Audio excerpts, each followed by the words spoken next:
Frankie! Ian, you son of a bitch. Here we are on a Saturday doing a impromptu podcast.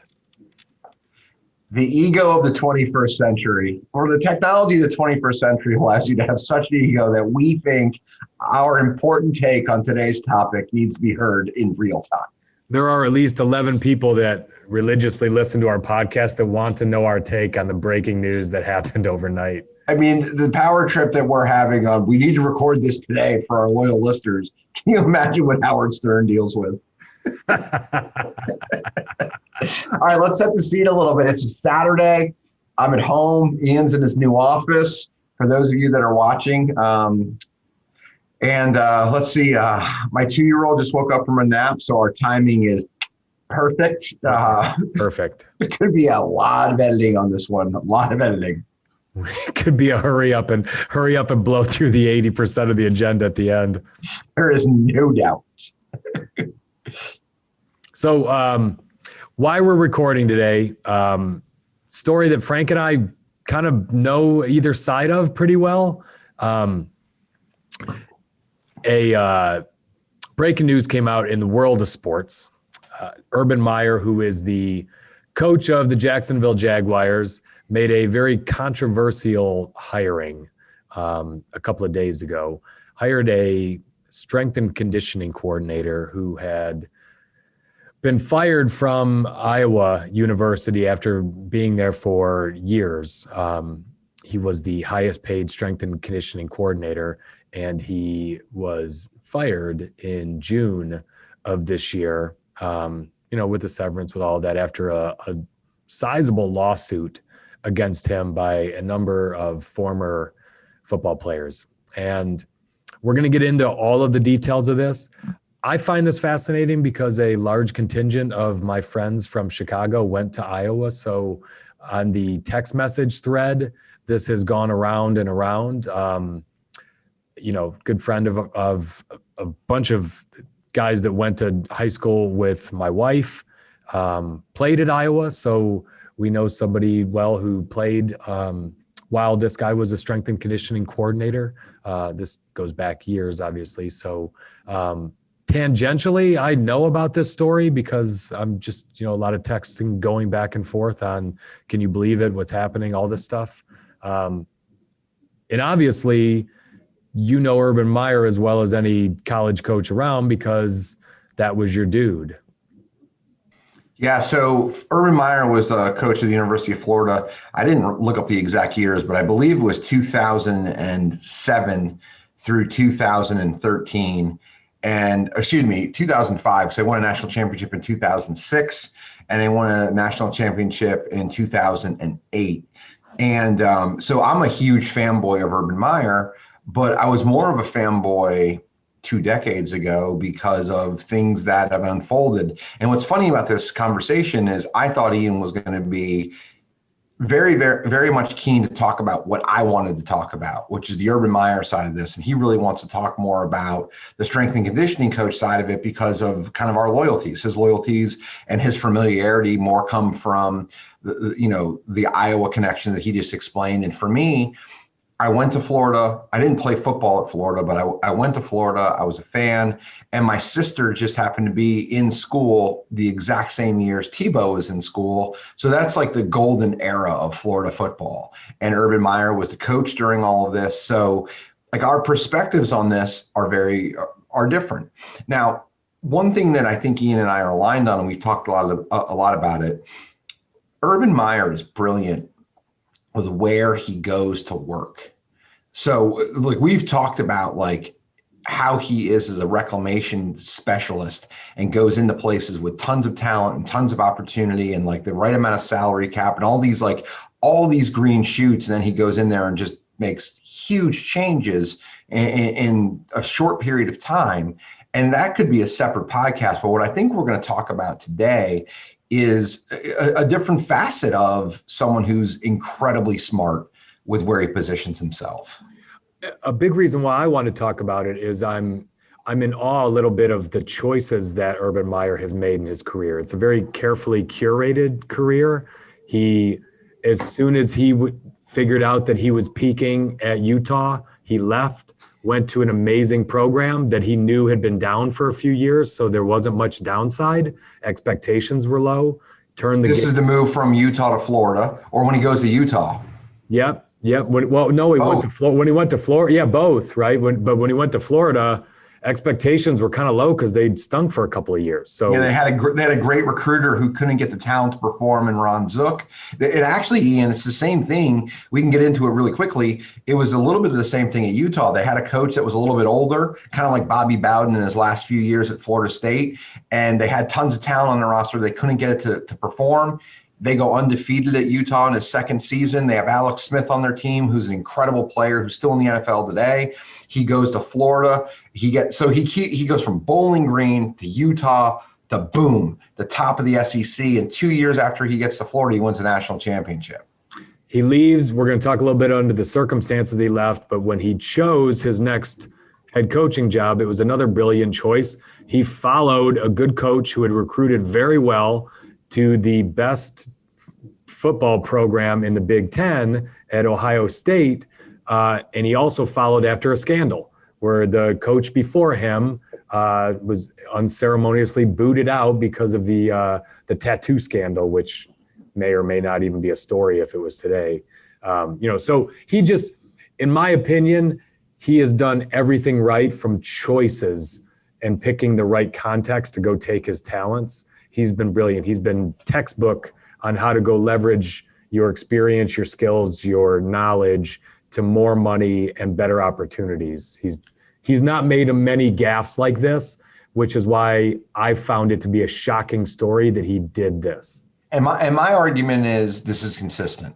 And we're going to kind of unfold that as we go through this. Like where he's chosen to work has been flawless. Who he's chosen to bring with him or who he's chosen to hire hasn't been. And that's been part of the problem. And I think that's what we're going to talk about.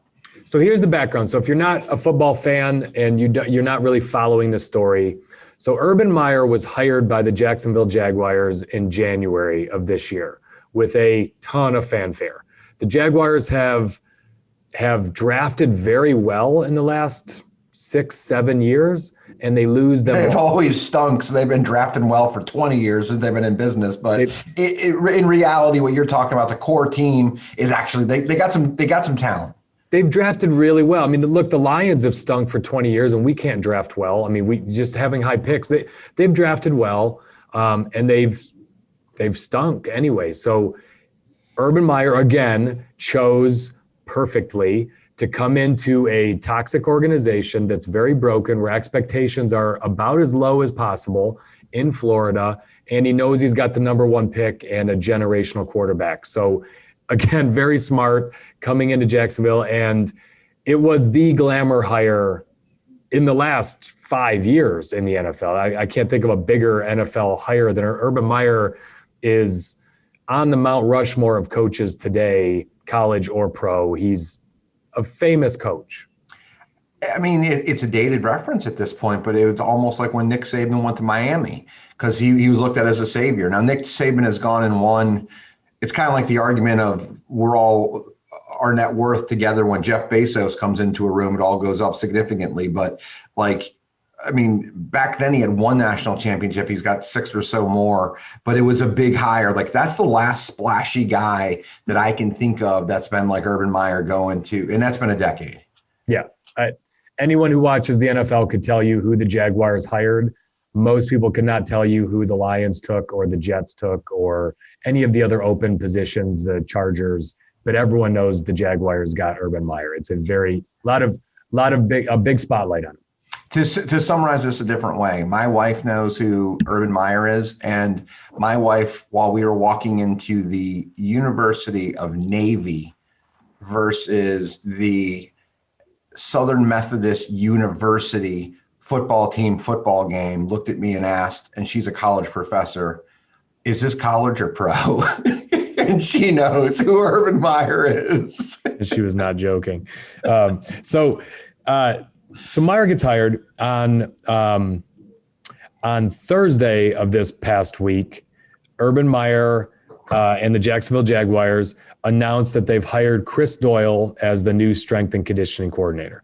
And immediately social media went crazy. And so we have to rewind on why social media went crazy by him announcing that he hired Chris Doyle. Chris Doyle had been with the Iowa Hawkeyes program since 1999. He was largely thought of as the premier strength and conditioning coordinator in the country, and he was paid that way. He was paid $800,000 per year, which was the highest paid strength and conditioning coordinator of any Division I college football program. Clearly, he was good at what he did. But the reason why it was such a bombshell is Doyle was fired in mid-June of 2020. So just 7 months ago, Doyle was fired amidst allegations and a large lawsuit from former players claiming that, in quotes, African-American player athletes were more harshly, if not exclusively, punished or reprimanded for menial disruptions like singing, dancing, or, quote, looking funny. The suit claims that the result was an atmosphere that deprived Black athletes of the ability to enjoy their sport. So there was a large number of college kids that were on this lawsuit. The vast majority of them never graduated from Iowa, so a lot of them left or transferred. And this was a very big deal. One former player said that there was so much controversy around this that the longtime head coach, Kirk Ferentz, was rumored to be going out the door with Doyle. One former player said for Ferentz not to have known about the treatment, Ferentz was like the CEO and Doyle was the COO. Ferentz, his quote on the coaching style of some of his assistants, and I'm quoting, at times was demeaning and created unnecessary frustration and anxiety. One byproduct of that is that some of our Black athletes felt they couldn't be themselves in our culture. And to that end, we must be more inclusive and more aware. And so a lot of the rumors, a lot of the things coming around it, it came out that Doyle was not a big fan of the ghetto culture, whatever that means, and the way that some African Americans dressed or acted or talked and made fun of them. And obviously they can't help the culture they came from. These are kids that you're dealing with. So, in general, I think it's worth just stating a college football locker room is not a corporate office. It's going to be a much harsher environment. It's a very alpha male, testosterone driven place to be, no different than a high school locker room is in football. They're going to be tougher places to be than a typical corporate environment. But a lot of what was alleged in this lawsuit went much farther than your typical hazing to get someone to run their sprints a little bit harder. And to the point where there were a lot of pro and college players that were weighing in on this situation when he was let go. So that kind of sets the scene. So Urban Meyer, superstar, famous, one of the most sought after coaches in any sport, within weeks of being hired to turn a toxic program around, makes a hire like that in an environment of 2020 that, let's be honest, has just been incredibly racially charged in general. And so that kind of sets the stage. And then just 48 hours later, Doyle announced that he was resigning, quote unquote. Chris Doyle was resigning. And this is the quote, and then Frank, we can start talking. This is the quote from the Jaguars. Chris Doyle came to us this evening to submit his resignation, and we have accepted. Chris did not want to be a distraction to what we are building in Jacksonville. We are responsible for all aspects of our program, and in retrospect, should have given greater consideration to how his appointment may have affected all involved. We wish him the best in his career. And that was from Urban Meyer. That's Urban's quote 2 days after he announced with great fanfare that Chris Doyle was the new strength and conditioning coach. So we're doing our best to curse less, and I'm going to break that rule here. Like, no shit. um, so what ended up happening with this is what I think is thematic through this entire thing. A quick aside. If Chris Doyle, or sadly Chris Doyle's name, is removed from this and your name is inserted here, and there's a press release that said you have resigned because you think it's getting in the way of the mission of the organization, you were fired. You were given the ability to do so in a way that was less public and shaming than just literally having your head cut off by your organization. But I'm not an insider with Jacksonville, but I speak corporate speak well enough to know that Chris was fired. This wasn't a voluntary type of a thing. So you don't believe that Chris built up so much loyalty and heart towards the Jacksonville Jaguar organization that he did not truly want to be a distraction to what they were building there? You don't believe that? I believe he was fired. Okay. But the other it's kind of like they want to spend more time with their family, AKA you guys shit canned. Yes. Every time. All true. So I think what we want to do with this, Ian, is talk about, let's start here, if you're cool with it. You think Urban Meyer is someone who picks incredible opportunities in places where he's allowed to flourish. And he picks opportunities like he goes to Bowling Green, he goes to Utah, Florida, Ohio State, and now Jacksonville. And he's so good. He's one of the winningest coaches. He picks and makes the right decisions on that opportunity. But where I think this gets interesting, and to me, the story is the ego that comes with him. And to me, the issue is he's so freaking good. He thinks his presence and his ability and who he is going to get the best out of other people. And I'll give you some examples of other people that he has worked with. I love it because you got me thinking different, because I got on this call and I thought you were going to be as shocked as me, because I just see him as a very calculated guy. And I think he is calculated, but I went back and watched the Aaron Hernandez documentary. Now, Aaron Hernandez, I'm a Florida football fan. I like the Pouncey brothers, who just recently retired. Like, I love Tim Tebow. Like, I'm a football fan. I root for these people.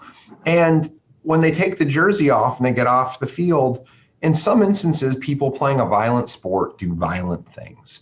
And that's where, as a grown-up, I'm no longer like I was as a kid, where I had a hero. Like, I thought these people were heroes to be worshipped. Now I realize they're just incredibly talented jocks who are great at a sport. But like, as I raise my kid, I'm going to talk to him about the pluses and the minuses of people who are made famous. And this can be said for, I was reading an article in the Wall Street Journal today about the feud between Zuckerberg and the CEO, Tim Cook of Apple. Like, nerd fight. So the point is this: in listening and watching, what Urban Meyer does is he shows up and he thinks his presence is going to raise all the ships around him. And in many instances, he's right. He goes into a place like Florida and he says, I'm going to demand more from you.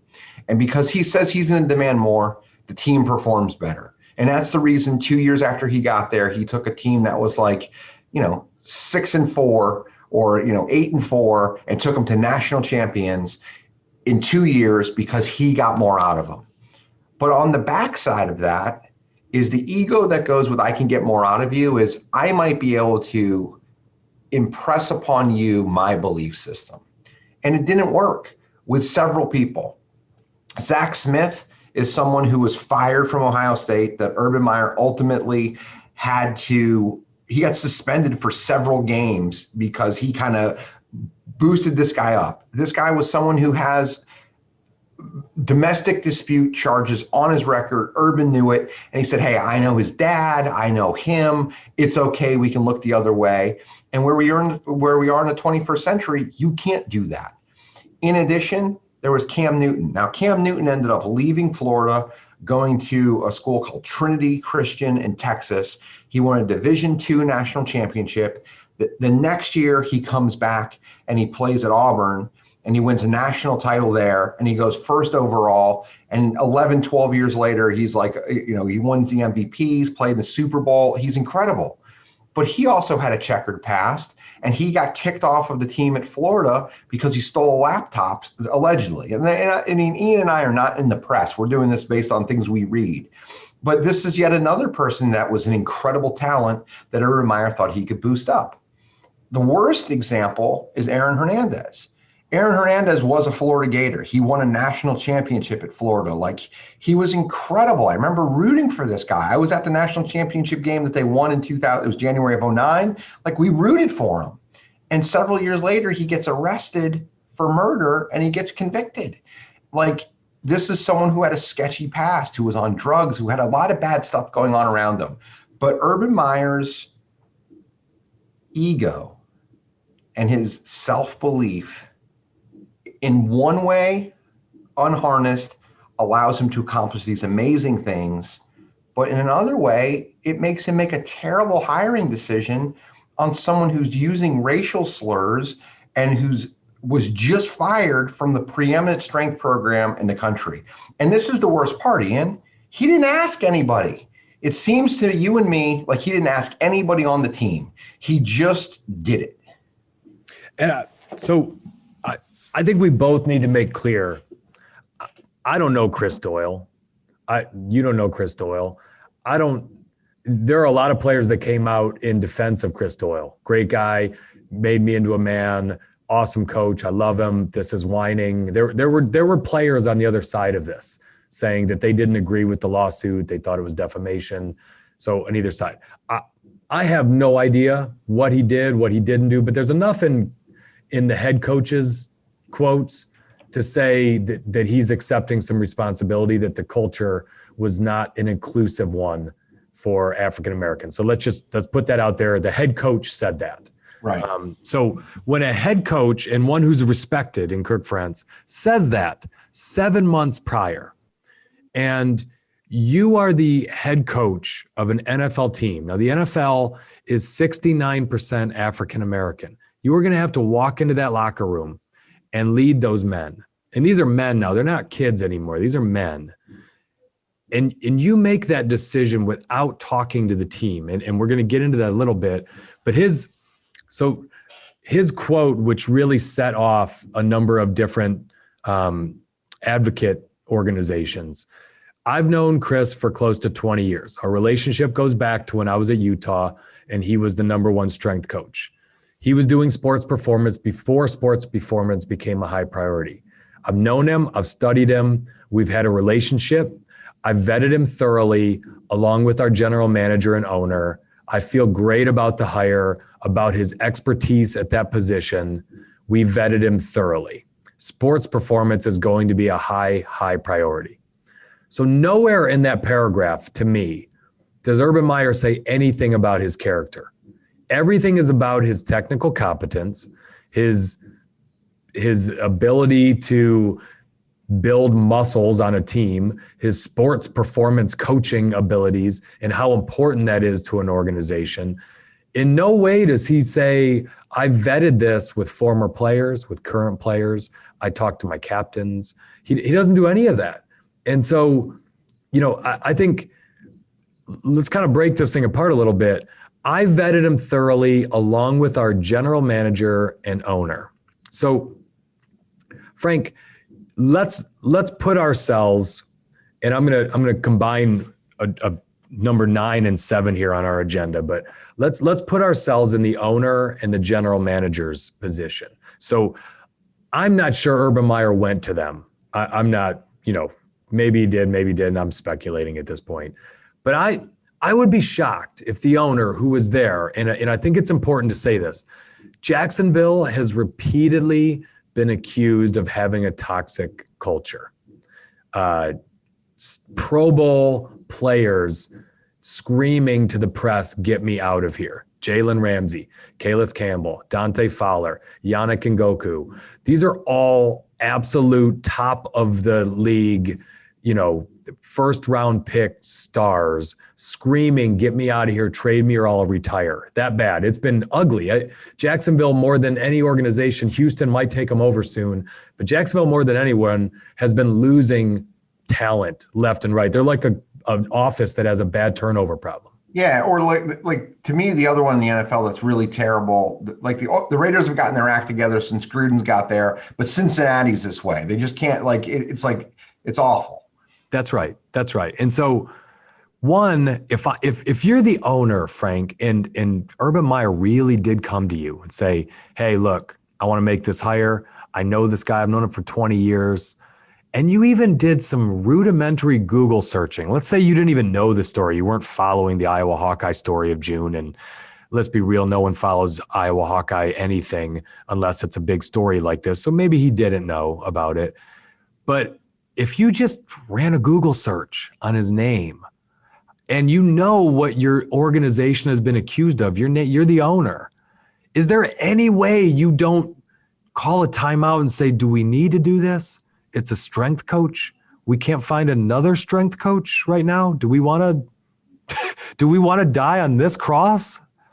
So there's two things I want to say. And the first one is this.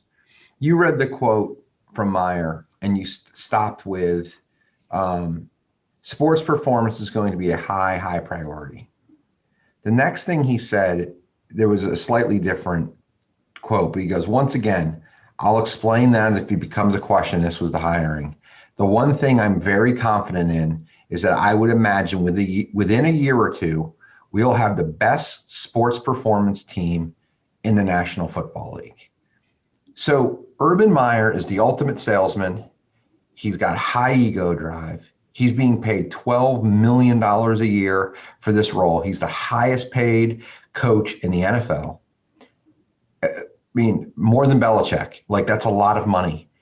And he comes in, and what Ian's trying to say, or what the point we're driving at with Ian is, what about the backstop of management? So you've got in here someone who is got incredible ego drive, who basically thinks the whole focus needs to be our conditioning program. What I come to, Ian, is what you just said a second ago. If the owner, his name is Shad Khan, not Shaka Khan, as Ian always says.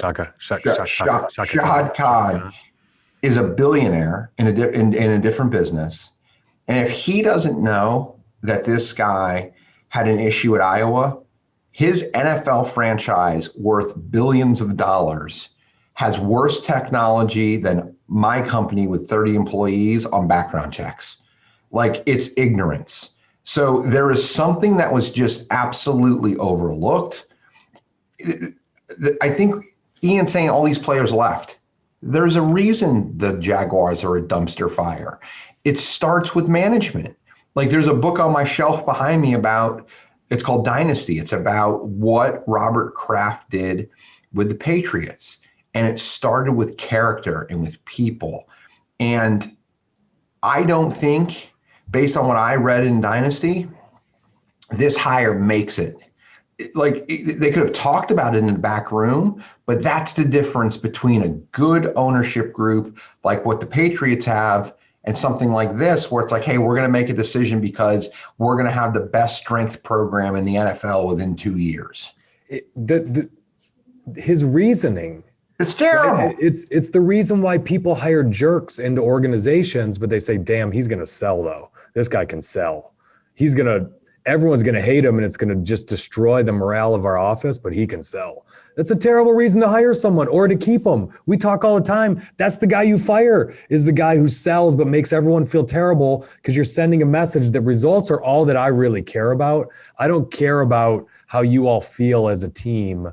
It's an awful message to say we're going to be the strongest. Okay. But what you're saying is I'm cool with the trade-offs. I'm cool with the trade-offs, guys. We got to live with them. We're going to be real strong. And I said this to you in preparation for this, and I'll say it now.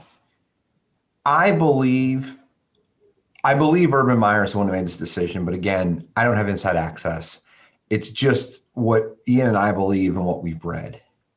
And this is the reason that dictators get assassinated.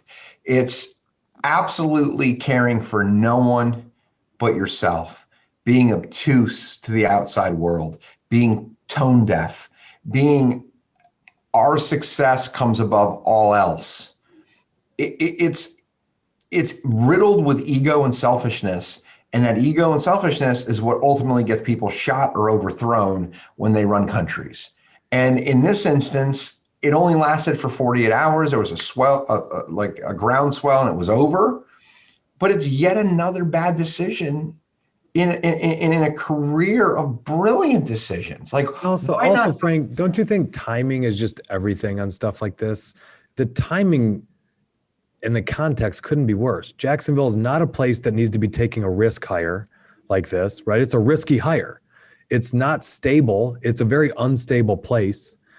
It is immediately after this all just happened. It's not, he didn't go, he's getting an NFL strength and coaching. It almost looks like a promotion.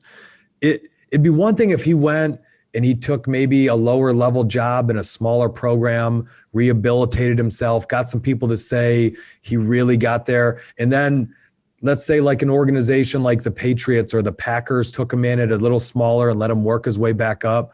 They're stable. They talked to their players first. I think that's a different situation. I don't think either of us is saying Chris Doyle should never work again. I don't think that's fair, because the NFL is filled with people that have had second, third, fourth, fifth chances with, all kinds of checkered things on their past. So to say he doesn't get a chance, I think the bigger issue here is it's Jacksonville. It's 2020. This just happened 7 months ago. It's all of those things combined, trying to change a culture. This whole thing makes no sense whatsoever from a judgment perspective. So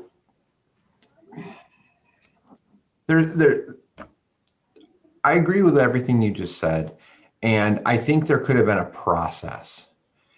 I would argue this, and again, I don't know what it takes to run an NFL franchise. I don't.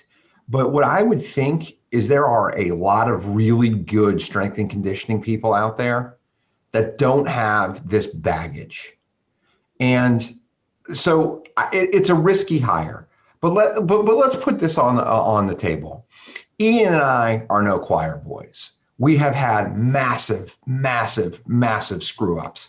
And someday we're going to do the top 3 biggest screw ups in our lives and just talk about them and put them out there like, you can see inside of our underwear drawer.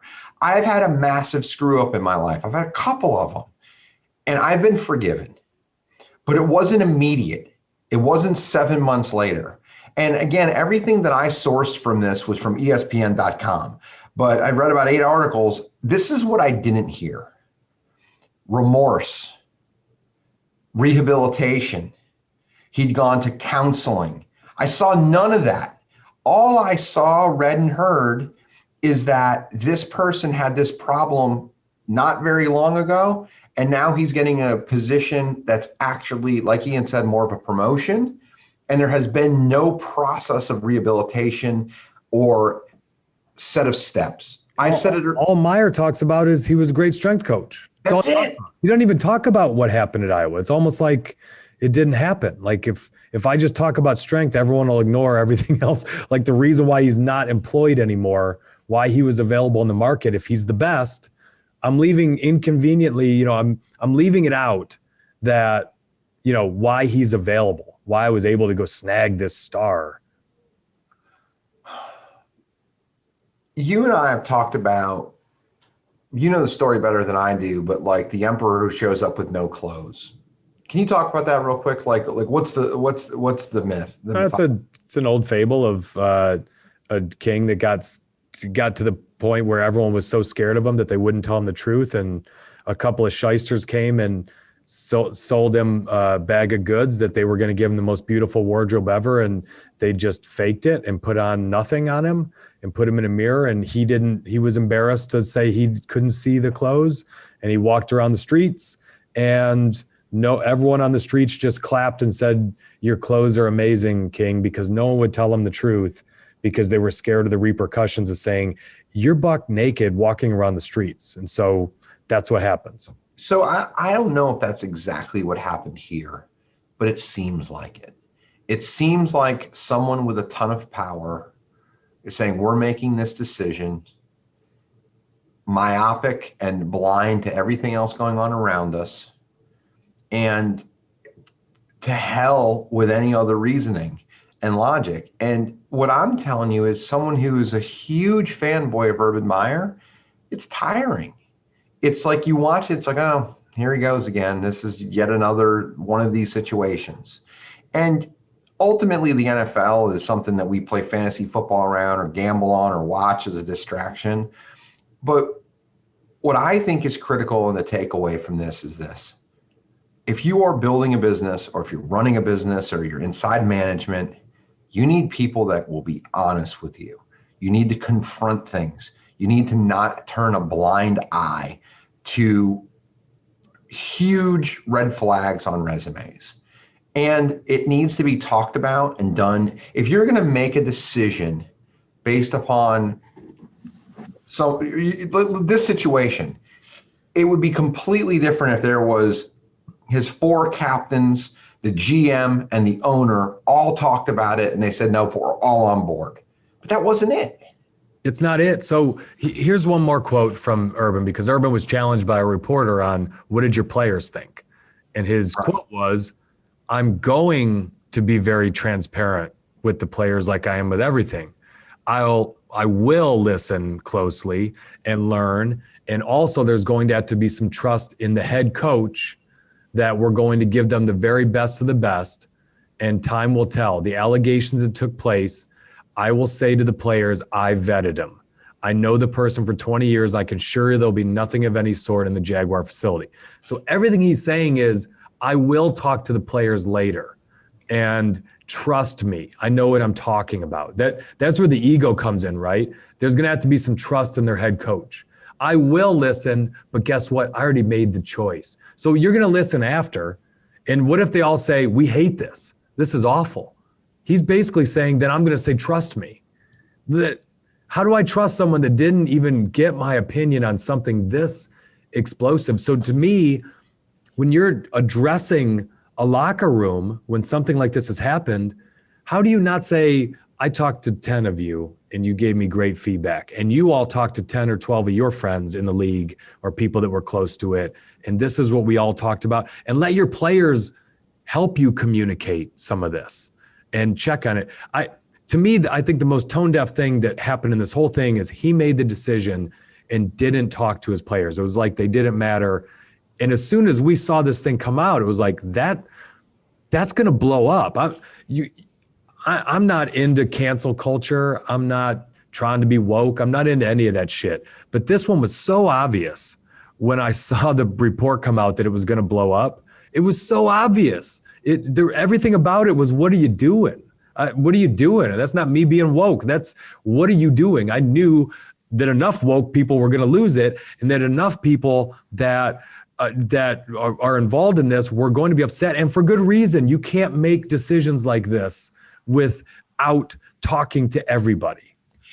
Here's a hard-hitting reality with some big J journalism. Ian and I are petrified that if we're honest about something like this, our entire podcast will be canceled 24 episodes in.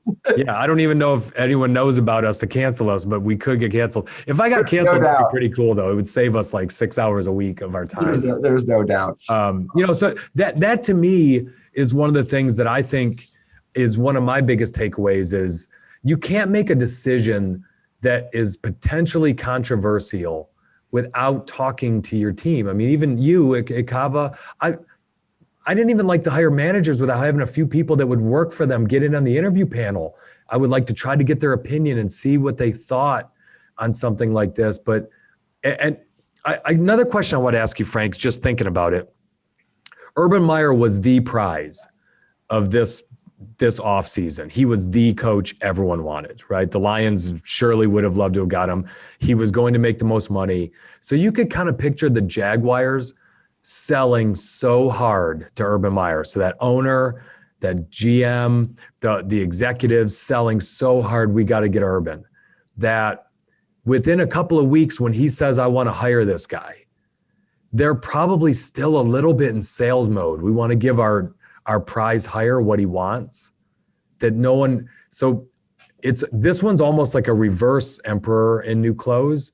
It's his boss who doesn't want to say, seems like a bad idea, right? It seems like the boss made an ignorant job and not pushing back saying, look, Urban, I like you. I'm excited you're here. This one doesn't make sense for where our culture is right now.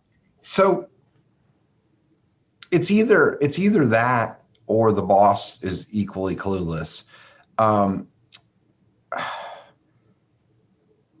Ian and I have put together a series of thoughts that we have about things that happen either in business or pop culture or whatever. This one to both of us just smacked glaringly at bad systemic decision making. Like, I have a 30-person company. We would not have made this mistake. We've both worked at publicly traded companies that would not have made this mistake. Now, the mistake isn't necessarily the hiring of the person. The mistake is the process and the way that it was rolled out. That's great. It was rolled out of, I am the dictator. This is what we're going to do. Deal with it. Where it could have been. And we made it all for football. We made it all for football. It was very narrowly focused on one thing, not everything. And it just doesn't make it's a myopic decision. And I'm curious, do you think Doyle should work in football again? I don't know him well enough to understand. I don't know the allegations. I didn't really know his name until 3 days ago. I have no idea. But what I will say is this: I think it is absolutely criminal to condemn nearly anybody. Like, if you're a murderer, you're going to be, you're going to get dealt with. But if you've made a mistake and you have rehabilitated and taken steps, I think it makes a lot of sense to have someone give you a chance. And maybe it's in a position of training wheels. Maybe it's not the same exact spotlight. Maybe it's not for the same amount of money. But yes, like all of us learn from our low points, not our high points. It's just reality going back as long as human beings have been on this earth. So I hope, if this person is committed to being a better person, that they get a chance. We're 100% aligned there. I don't want this podcast to sound like we're condemning Chris Doyle for life, or I don't know anything about him. I'm with you. This was a stark example of a broken process of one person rushing out to make an ego-driven decision without thinking through and talking to the people that would be impacted the most. And it ended just very predictably. From the second we saw the hire, it ended as predictably as humanly possible. So I think that's why we wanted to talk about it today. I think there's a lot of lessons for any manager on vetting a decision like this, thinking about all the stakeholders. And that also includes customers. That includes fans. That includes, right? There's more than just the team and the managers and the rest of the league, the other owners, how's that going to look for the brand, for the NFL, for everything, right? The NFL got involved, the fans. When you're in a position of power like that, you don't make decisions unilaterally with something like this without thinking through all of the other stakeholders. And that's what happened. And it ended the way pretty much anyone could have predicted. Very much so. And I think this is an example, and we said this, but in closing, this is an example of how not to do it. The right way to do it is, if you come across somebody in your business who has some red flags, the best thing to do is like you do with everything. Identify them, be honest, communicate it, and get quorum with others. Have a group of people supporting it. If there's a group of people who support the decision, it's a way better decision, because ultimately it's going to be more than a bad hire or a bad decision like this can negatively impact many. So if many people are bought in on the front end, they're going to help you keep that person honest, make sure they manage it, get more out of them, hold them to a higher standard. And then if there is a problem, they're also going to bring it to the attention of the leader and say, hey, these are some of the things we worried about. I'm seeing some of these behaviors. That is a good culture. This is a dictatorship. Yep. Hey, this was a fantastic expose that we just knocked out. I am very excited about it. I agree. And somehow or another, my wife gets a Wife of the Year points because we didn't hear. And Max didn't make it on screen, and neither did my dog Magda. She didn't come over here either. So we both made it through without a puppy or a baby interrupting our podcast, which is incredible. I mean, we're getting really good at this, Ian. Great to see you on a Saturday, Frank. Good time to get canceled. Exactly. It'll probably get released by at least May when no one remembers the story. See you, dude. What you just said is one of the most insanely idiotic things I have ever heard. Everyone in this room is now dumber for having listened to it.